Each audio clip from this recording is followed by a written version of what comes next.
Iceland eruption slows after day of destruction. The flow of lava from a volcanic eruption in southwestern Iceland has slowed after a day that saw several homes destroyed.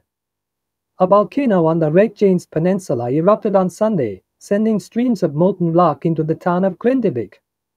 Local residents were evacuated from the area as a precaution.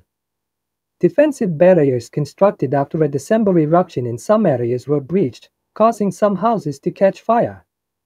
However, by Monday the movement of lava had almost come to a stop. According to officials, there is no threat to the rest of Iceland from this eruption.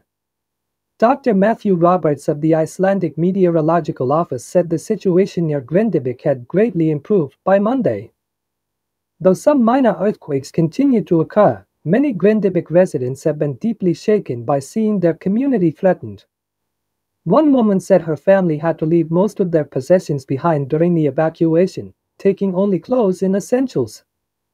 Aviation authorities labeled the area around the Reykjanes Peninsula as code orange, meaning an eruption is underway but with little to no ash being released. Iceland's president called for unity and compassion for those displaced from their homes. Experts note this peninsula may now enter a period of frequent eruptions, as occurred centuries ago.